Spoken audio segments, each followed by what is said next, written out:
जादा पुत्र वार गया है, खाली होकर वार गया है। झूठे हासे हसदी पई है, मां लोगां नू दसदी पई है। डॉलर पौंड कमाउंदा सोहना, उत्थे दफ्तर जांदा सोहना। उच्ची कोठी पा बैठियां, सोहना घर बना बैठियां।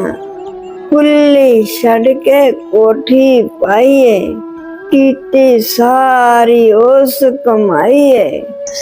प्यो दा भार उठा लिया सोहणे, इन्ना कुछ कमा लिया सोहणे।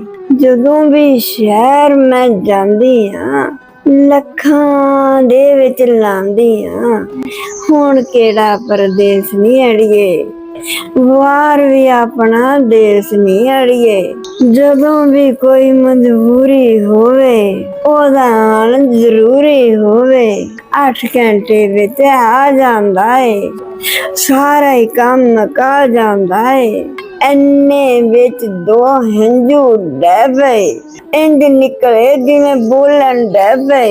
फिर मां सच सच बोलन डै पई, दिल दा हाल फरोलन डै पई।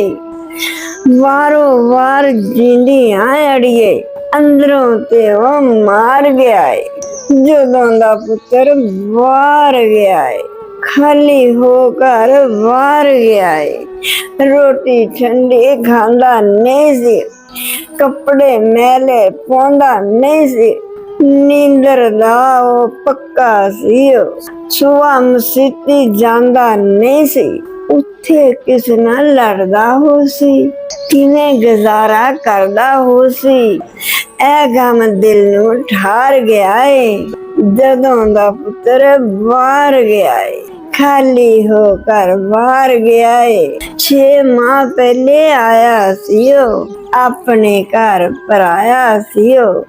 ठंडी रोटी खा लेंदा है, कपड़े मैले पा लेंदा है।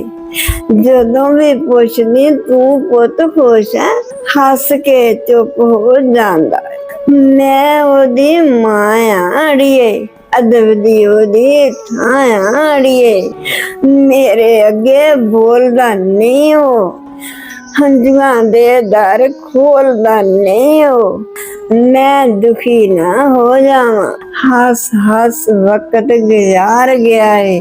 जदों दा पुत्र वार गया है, खाली होकर वार गया है।